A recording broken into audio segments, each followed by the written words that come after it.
안녕하세요. 반갑습니다. 반갑습니다. 코로나19가 너무 오래 지속되고 있죠. 네. 그래서 오프라인 강의가 어려워서 많이 모이기 어렵잖아요.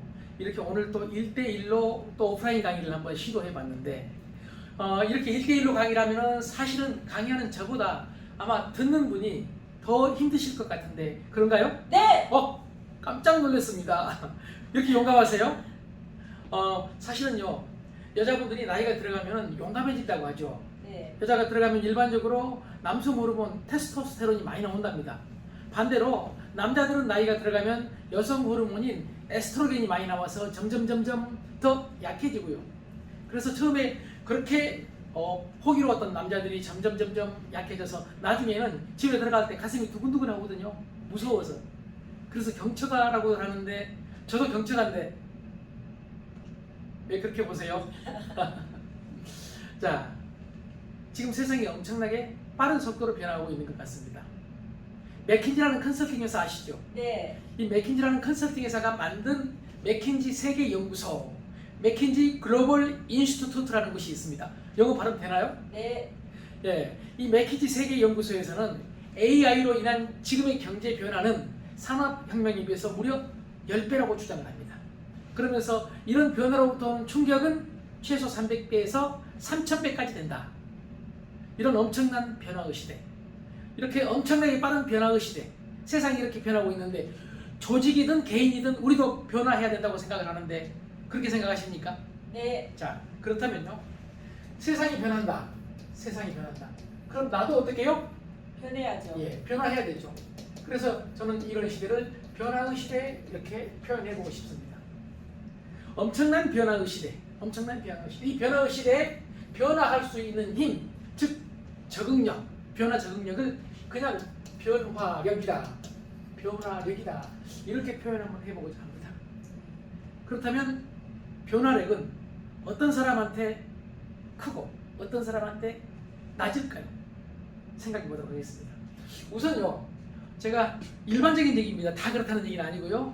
남자와 여자 중에서요, 누가 더 변화력이 높을까요? 여자요. 여자요. 본인도 그러신가요? 네. 예, 남자보다 여자가 변화력이 더 높다고 생각합니다. 일반적으로요.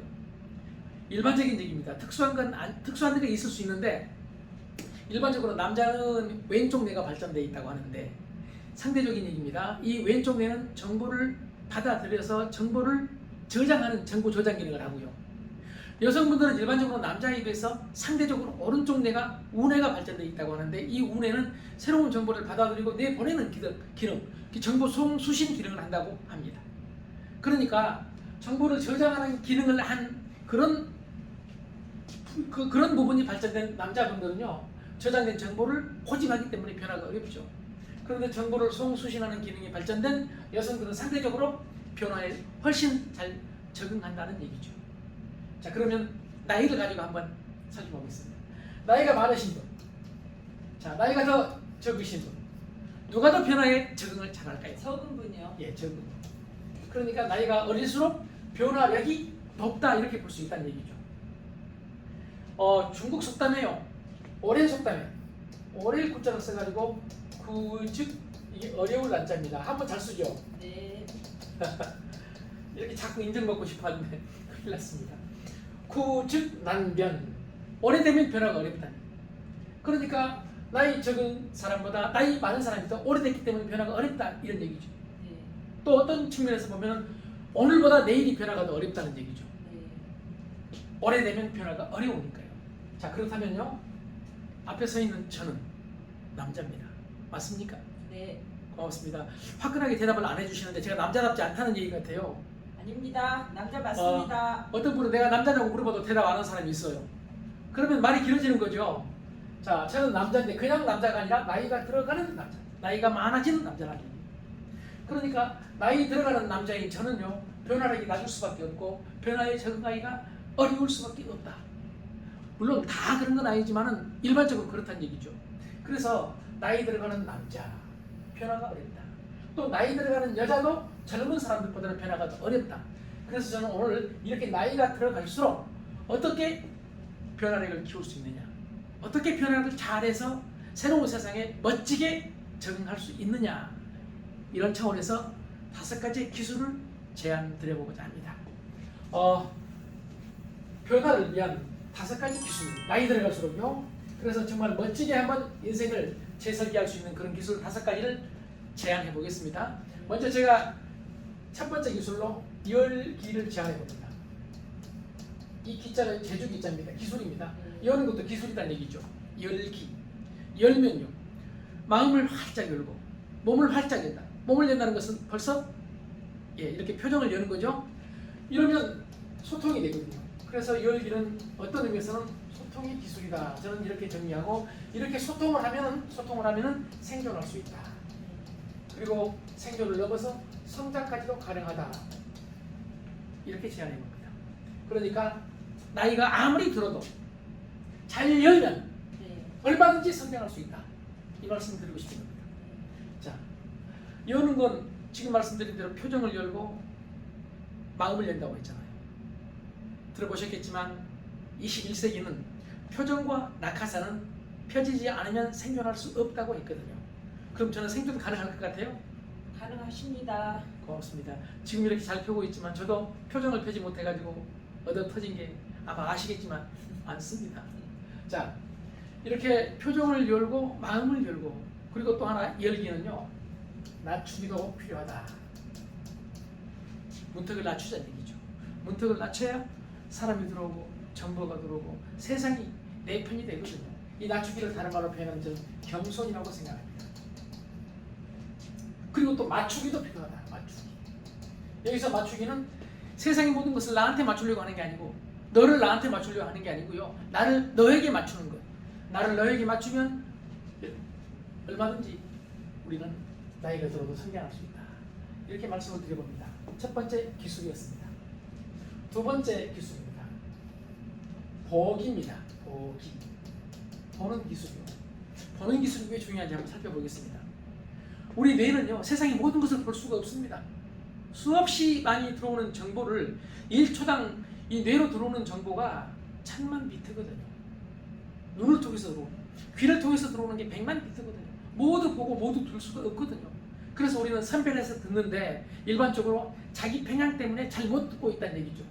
만약에 잘 듣게 되면은 이 보는 기술은 놀랍게도 새로운 것을 발견할 수 있는 발견의 기술이 된다는 얘기입니다. 이 발견의 기술을 통해서 우리는 기회를 만들 수 있고, 기회를 통해서 우리는 창조적인 사람이 될 수 있죠. 그러니까 잘 보면 얼마든지 나이가 들어도 창조할 수 있다. 새로운 인생 얼마든지 만들 수 있다. 그래서 보는 기술이 중요하다. 그럼 어떻게 봐야 될까요? 우선요, 제대로 봐야 됩니다. 제대로 봐라. 제대로 보자는 얘기는요, 아까 말씀드린 대로 우리 인간의 뇌는 자기에게 편향되어 있기 때문에 듣고 싶은 것만 듣고 보고 싶은 것만 보려고 하는 편향을 가지고 있거든요. 이걸 우리 확증 편향, confirmation bias, 또 발음됐나요? 네. 예, 이렇게 말하는데 이런 편향 때문에 제대로 못 보거든요. 자기 중심적으로 보니까요. 그래서 제대로 보자는 말씀을 드려보고, 두 번째는 멀리 보자. 멀리 보면은 우리 새로운 비전을 가질 수 있거든요. 내가 나이가 50인데 나이가 60인데 나이가 70인데 어떻게 멀리 볼 수 있느냐, 이런 사고방식은 옛날 사고방식입니다. 지금 호모 헌드레드 100세 시대를 넘어서서 호모 데우스, 그 이상 뭐 영생을 추구하는 사람도 있을 정도로 이게 우스운 얘기일지라도요, 이런 세상에 나이가 들었다고 내 눈앞만 보면 되겠습니까? 좀 멀리 보자. 그래서 멀리 보면 새로운 비전과 우리는 희망을 가질 수 있다. 이렇게 생각합니다. 자, 그리고 섞어봐야죠. 이걸 요즘 융합이라고 하죠. 섞어보는 거예요. 자, 또 바꿔봐야죠. 이걸 우리는 한편으로는 역발상이라고도 하고 또 한편으로는 역지사지라고도 하죠. 내가 상대의 입장이 되어보는 거죠. 바꿔보는 겁니다. 그리고 또 반대로 생각해보는 거죠. 그리고 가장 중요한 것은 장점 보기입니다. 남자가 여자 처음 만나면 장점 봐요, 단점 봐요? 장점 보여. 장점 보죠. 그래서 단점을 안 보고 장점만 보는데 왜 그러냐면, 아까 말씀드린 대로 우리가 보는 능력이 눈을 통해서 1초당 1000만 비트가 들어오는데 우리 뇌가 처리할 수 있는 용량은 40비트밖에 안 되거든요. 0.0004%밖에 안 된다는 얘기예요. 그러니까 어쩔 수 없이 모든 걸 다 볼 수가 없어요. 처음 딱 만나면 장점만 본단 말이에요. 장점만. 단점을 못 봐버려요. 그래서 뿅 가버리는 경우 있죠. 네. 그러신 적 있나요? 네. 예. 그렇게 뿅 가가지고 결혼을 탁 해버린단 말이에요. 이 결혼하기 전에는 상대의 장점을 보니까 결혼했을 거 아니겠어요? 결혼 딱 하고 나면 그 다음부터 장점 봐요, 주로 단점 봐요? 단점이요. 단점 보죠. 어떤 사람은 단점을 보기만 한 게 아니라 연구하죠. 네. 단점을 연구하고 그냥 연구만 한 게 아니라 주기적으로 발표까지 합니다. 밥 먹을 때 당신은 이게 문제라고. 그리고 나서 얻어 터진 적이 저는 많은데 그쪽도 혹시 있으신가요? 네. 거짓말 같은데요? 네. 자, 장점 보는 거예요. 장점을 보면 이 세상의 모든 것이 아름다워 보일 수 있습니다. 이게 나이가 들어가면 여러분 장점 보는 게 더 쉬워진다고 하거든요. 네. 그래서 그 꽃이라는 시 아시죠? 네. 내려갈 때 보았네, 올라갈 때 보지 못한 그 꽃. 예. 올라갈 때 정신없이 올라가면서 보지 못했어요. 그게 좋은 건지 뭘 못 봤단 말이에요. 그런데 내려올 때 나이 들어서 인생의 후반전에는 그 꽃이 보이더라. 우리는 얼마든지 그 꽃을 볼 수 있는 그런 나이가 되신 분들이 많거든요. 얼마든지 장점을 볼 수 있습니다. 장점은 우선 자기 자신의 장점을 나이 들어가면 장점을 보는 것도 중요하다고 생각합니다. 그리고 너의 장점을 보는 거. 너 중에서도 가장 중요한 너가 누굴까요? 자기죠. 너 중에서요. 네? 너 중에서요. 집중하세요. 집중. 나가 아니라 너 중에서 누구의 장점을 보는 게 중요하냐고요. 남편이나 아내 아닐까요? 그렇죠. 지금 왜 정신을 놓고 계세요? 네. 자, 장점 보는 것은 우선 자신의 장점을 보고 그리고 상대의 장점. 그런데 그 상대 중에서도 가장 중요한 게 자기 가족, 가까운 사람이다. 이런 말씀을 드려보고 싶습니다. 네. 장점 보는 거. 그래서 보는 기술, 이거 보통 기술이 아닙니다. 잘 보는 사람은요, 행복합니다. 네. 자, 그러면 세 번째는 읽기의 기술입니다. 읽기는 배움의 기술입니다. 배우는 거죠. 배워야 변한다. 동의하십니까? 네. 예. 답답한 사람들은 배우지 않는 사람들이에요. 물론 책을 통해서만 배운 게 절대 아닙니다. 자, 배움을 통해서 우리는 변화하거든요. 변화. 그리고 변화하면 적응하거든요. 변화해야 적응하잖아요. 네. 그러니까 읽으면은, 다시 말씀드리면 배우면은요, 아무리 나이가 들어도 아무리 세상이 빨리 변해도 적응할 수 있다. 이런 얘기입니다. 네. 자, 뭘 읽어야 되느냐? 우선 세상 읽어야 되죠. 세상 읽기. 세상 읽어야죠. 사람 읽기. 사람 읽어야 되죠. 사람의 마음을 이제 나이가 들어가면 점점 사람의 마음을 읽을 줄 알아야 되죠. 자기 자신의 마음뿐만 아니라 남의 마음까지도요. 그리고 뭐 흔히 우리 얘기하는 책 읽어야 되죠. 이게 뭐 이제 요즘은 전자책이 될 수도 있고요. 그래서 세상과 사람을 읽고 얻어지는 지식을 저는 스트리트 나리지.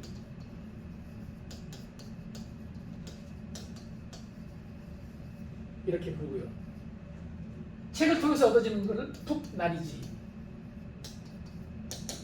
이렇게 한번 불러봤습니다. 그리고 스트리트 날리지가 강한 사람을 스트리트 스마트. 그리고 북 날리지가 강한 사람을 북 스마트. 그런데 이 세상에는 북 스마트도 중요하지만 스트리트 스마트가 세상 똑똑이가 더 중요하다. 이런 말씀을 한번 드려봅니다. 평생 배우면 우리는 얼마든지 적응할 수 있다는 말씀을 드리고 이게 바로 세 번째 읽기라는 기술이다. 네 번째가요. 죄송합니다. 네 번째가 듣기입니다. 듣는 기술. 이것도 쉽지 않거든요. 자, 듣게 되면 들어준다고 하잖아요. 네. 주는 거니까 상대에게 신뢰를 얻을 수 있어요. 이걸 저는 그래서 배려의 기술. 배려를 하게 되면 신뢰를 얻게 되고 신뢰를 얻게 되면 사람이 오죠. 내 사람이 만들어진다는 얘기죠. 네. 그래서 듣기의 기술은 배려의 기술이다. 배려의 기술은 신뢰를 만들고 신뢰는 사람을 만들 수 있다. 이렇게 말씀을 드리고 들을 때 어떻게 들어야 되겠습니까? 네, 잘이 경청이거든요. 경청은 몸을 기울이고. 자, 제가 한번 이렇게 폼 잡고 앉아서 듣는 거 하고 이렇게 몸을 기울이고 듣는 건 틀리잖아요. 경청하라. 몸을 기울이고 귀를 기울이자. 이런 얘기죠. 경청. 그리고 그냥 듣는 게 아니라 들으면서 지금 참 잘해주고 계시는데 끄덕끄덕 하시는 거예요. 반응입니다. 반응. 이게 듣기의 기술이 중요하다. 마지막 다섯 번째가 묻기입니다. 묻기는요. 물으면 어떻게 되죠? 물으면 답이 나오죠. 예, 답이 나오죠. 제가 그 말하려고 하는 거 아닌데 이러면 강의가 복잡해집니다. 묻는다는 것 자체는 예, 관심이거든요. 그래서 묻기는 관심이 있습니다. 관심이 있어야 물어볼 거 아니에요. 네. 처음에 남자와 여자가 만나서 누군가가 먼저 물어봤을 거 아니에요. 네. 예. 고객과 고객도 마찬가지입니다. 일단 누군가가 먼저 물어보면 관심이 생깁니다. 관심. 네. 그리고 이 관심에 의해서 관계가 만들어지죠. 자, 남자 여자의 관계에서는 사랑이라는 가치가 나올 수도 있고 가치가 나오는 거죠. 그리고 고객과의 관계에서는 비즈니스 이익 창출이라는 가치가 나올 수가 있고요. 친구와의 관계에서는 우정이라는 가치가 나올 수도 있고요. 그래서 이 묻기라는 기술도 중요하다고 생각을 하는데 물을 때는 어떻게 물어야 되느냐? 우선 상대를 배려해야 되니까 상대가 좋아하는 것이 무엇인지를 알고 상대를 알고 물어야 된다고 생각을 합니다. 네. 그리고 묻기에는 범위를 조금 넓혀보면 자기 자신에게도 물어야 된다. 자문해야 된다. 끊임없이 내가 이대로 괜찮은가? 네. 내가 꼭 이렇게 해야 되는가? 내가 왜 이래서는 안 되는지 자문하는 걸 이걸 넓은 의미에서 본다면 자기 성찰이라고 할 수도 있거든요. 그래서 저는 이렇게 정리합니다. 자기 스스로에게 묻고 그리고 남에게 정성껏 묻고 네. 그러면 우리는 얼마든지 젊어질 수 있다. 자, 그래서 나이가 아무리 들어도 잘 열면 성장할 수 있다. 나이가 아무리 들어도 잘 보면 창조할 수 있다. 나이가 아무리 들어도 배우면 우리는 적응할 수 있다. 나이가 아무리 들어도 잘 들어주면 얼마든지 사람을 얻을 수 있다. 나이가 아무리 들어도 잘 물으면 우리는 새로운 가치를 창출해낼 수 있다고 정리를 해보겠습니다. 끝까지 들어주셔서 고맙습니다. 오늘 반응 아주 좋았어요. 고맙습니다. 네, 오늘 멋지세요, 강사님. 고맙습니다.